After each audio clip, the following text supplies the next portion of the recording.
Hi,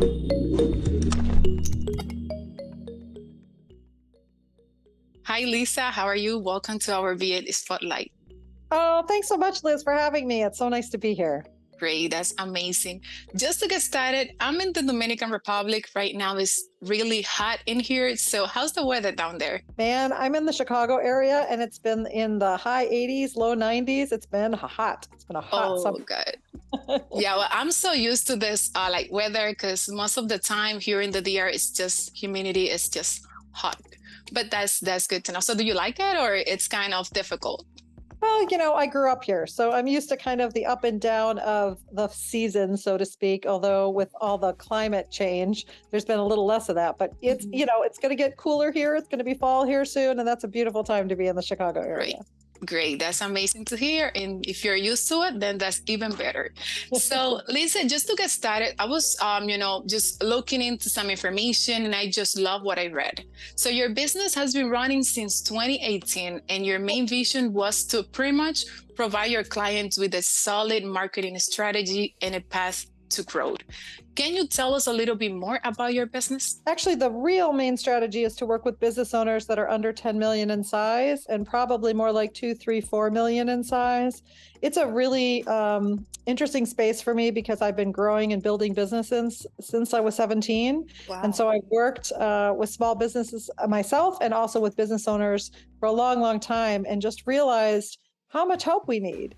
It's really challenging to be in that place where your trajectory is really good, your products are really good, things that you've worked really hard for are starting to snap into place, but you just don't have all of the resources you need to get to that next growth level.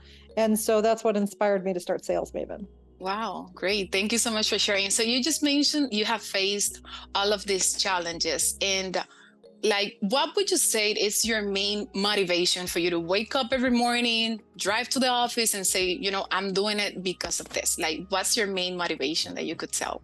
Well, fortunately, we've been remote the entire time. So while people have been running, trying to sort out the remote thing, my office, I do actually have an office I go to about 10 minutes sometimes, but also my couch is off in my office where I work and hold meetings. So it's kind of nice to be able to work from home. My motivation is to really create jobs and to help people to create stability, because as a small business owner for a really long time, the most important thing that we need is to be able to sleep at night and know that we have good staff, that we can pay our bills, we can pay our employees, and that we have a plan to grow that's working. Yeah. And if those things are in place, life as a small business owner couldn't be any more exciting. That is correct. That's amazing. I totally agree. And also, being able to, like you said, create employment and be able to help others, that's also amazing. So that fills you as a human being. So being able to help others, that's just amazing. So you mentioned remote. Do you see yourself or your company working remotely for a long term? Yes, absolutely. We started remote because one of the challenges as a small business owner I've seen is being constricted by geography, right? You open a retail shop, and there's nothing wrong with having a geography, but if you can think sometimes a little bit outside of the box about what positions really don't have to be in your physical presence, it opens up opportunities to find really talented people who might be less expensive or who might be more skilled or who might have more time or availability, all kinds of different things that you might encounter as problems in your geography. And so remote offers just so many opportunities for our clients to get the best possible care and for us to hire the best possible workforce. Great, amazing. Thank you. I really love your answer. So also, what do you think makes your business unique? What can you tell? Well, I think one of the things which seems like a strange thing to say is that we employ a lot of women and we employ a lot of moms and we employ a lot of people who have passionate pursuits and are educated around sales and marketing activities and have advanced degrees, but who also want to work so many hours. And it's not to say we don't hire full-time people or that our path won't be to hire more full-time people.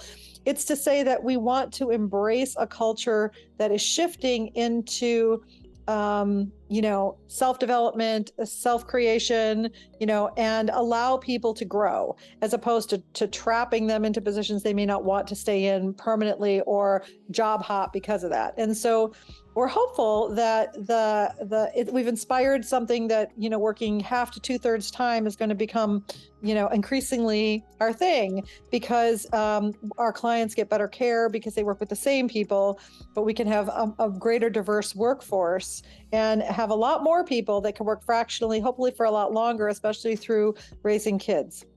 Great. I loved when you mentioned like you like to employ women. I just love that. So talking about like having a lot of women working with you, what would you say is the most fun part of your, let's say, business or maybe your employee? What would you say it's the most fun part? Getting to be in meetings with women who aren't afraid to have children in the background, and getting to share stories about care. I myself am not a mom, but I live vicariously. I'm a mom to employees, but not to children. But it's just so awesome to be with people who feel comfortable in their lives and are willing to share their homes and their value base with people that they're working through this medium, right? And it's so possible to grow long relationships with your employees without having the traditional water cooler if you just embrace letting people be who they are. Great. That's amazing. And what advice would you give to someone that's, let's say, willing to start, let's say, a marketing agency to be successful as you? What is that great advice that you think has been the key for your success? Well, I think that anything that's worth doing requires an incredible amount of work. And so it's extremely important that you choose whatever it is very, very wisely, so that you're willing to do pretty much whatever it takes to get it to become what you want it to be, right? And so a lot of times people think that you need flashy websites and lots of press and lots of things that can get you caught up in the spirit of the business, but not actually the soul of it. And what really the business grows from is the way that you relate to your clients, and the delivery of really high performing plans, and really a good approach and a willingness to test things and really go the extra mile for them. And when you treat people like that, you start getting business regardless of how your website looks and regardless of how much social media you do. And it's not to say that you don't want to keep up with your clients, but you want to make sure that you're really caring first and foremost for what the value bases you're bringing to it, and that's relayed and portrayed in everything that you deliver. Amazing. That's just great. Something that really calls my attention is this, whatever it takes. So what can you tell me about whatever it takes? Whatever it takes is something you have to really believe, because sometimes the universe tests you to see if whatever it takes is what you really mean. And so, a lot of people will say whatever it takes, but yet their actions and words won't line up. And you have to be willing to say, does it mean I will have no salary, whatever it takes? Does it mean that I will work many extra weekends and hours and skip vacations, whatever it takes? Does it mean that I will help people do their jobs, whatever it takes? Whatever it takes. Like, you have to be willing to know your limitations and know when whatever it takes means someone else needs to step in, but you also have to be willing to sacrifice enormously. And that's what makes small business so exciting, is the level of commitment people are willing to make to it. And what makes it so important that they have really good strategy that isn't cookie cutter or that isn't fragmented, because it's all that they can afford. And that's really what Sales Maven, for me, from my own experience, has been about, is how can we bring mid-level strategy, the kind of strategy you'd see in a business that, is 10 to 50 million in sales, not 1 to 2 or 3, right? Really sophisticated strategy and really refined implementation at a price they can handle and they can sustain, so that you can do everything it takes to get them to be able to climb the hill.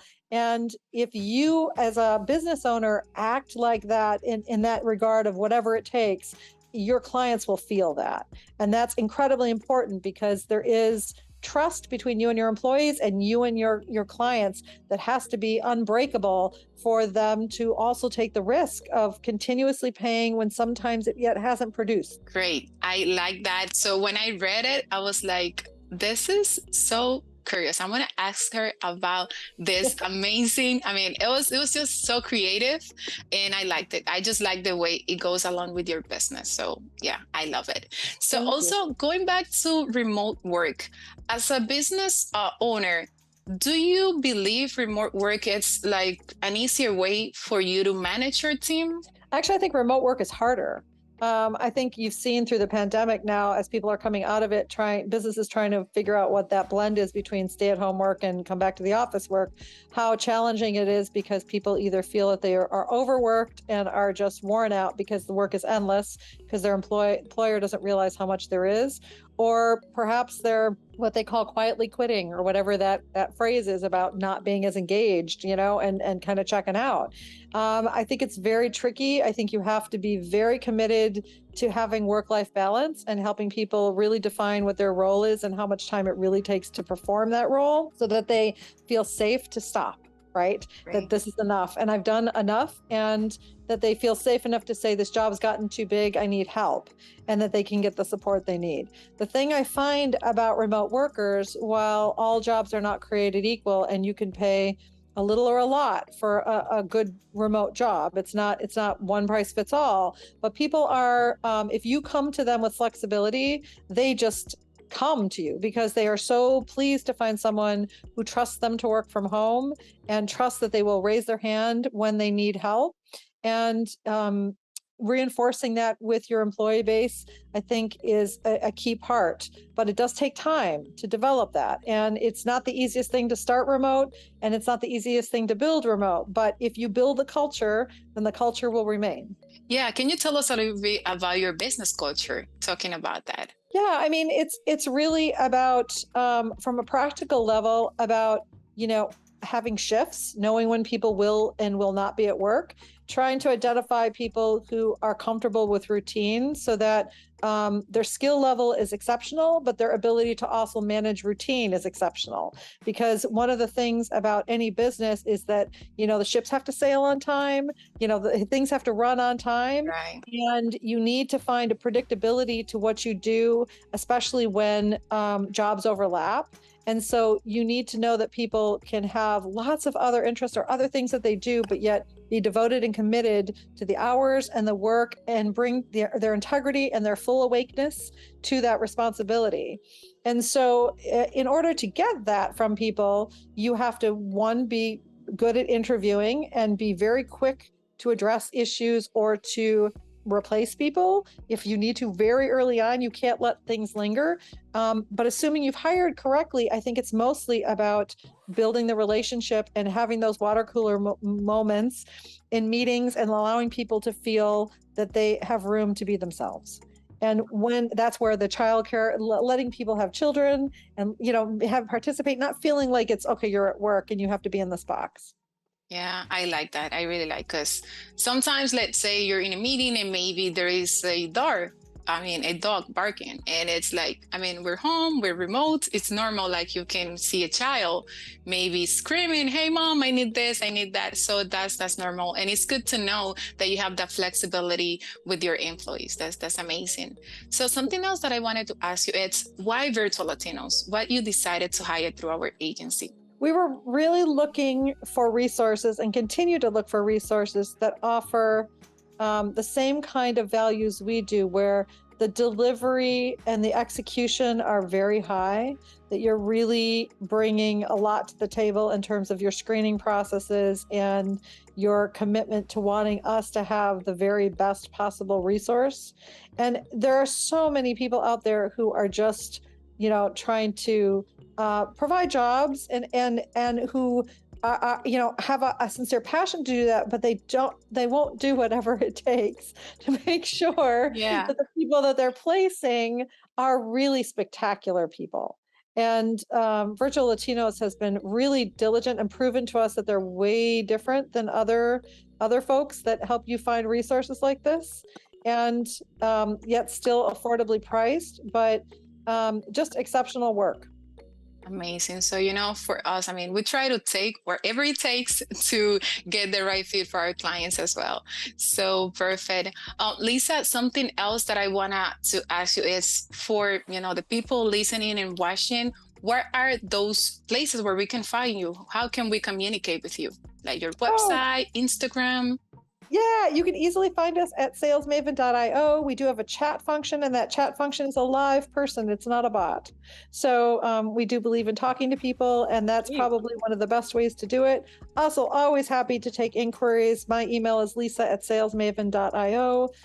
Very happy. We always offer a free consultation to talk about a business problem or to address what might be pressing, and have found that it's a great way to get to know people and often leads to business. Yeah, and it's great, to provide that level of customer service. As you said, it's great when you see that you're talking to a human being and not to a robot. That's amazing. And I think also that makes your business unique. Anything else that you would like to share with us? Well, I think that, Liz, we just share a very common value base, which is that we care about people and we care about the people we do business with. And we want to make sure that we really deliver. And I think that when that sincerity comes through, it's a winning recipe. And it's just simply a matter of getting to feel it for people to be drawn to it. So I really appreciate having partners in business like Virtual Latinos, and appreciate all the thoughtfulness that you guys are trying to bring to doing things like this, and to really supporting your clients every which way that you can. It means a lot. Thank you so much for giving us the opportunity to promote your business. For us, it's a pleasure to have, this type of clients as you. So it's really a pleasure for us. Thank you, Lisa, so much for your time. Thank you, Liz. You're welcome.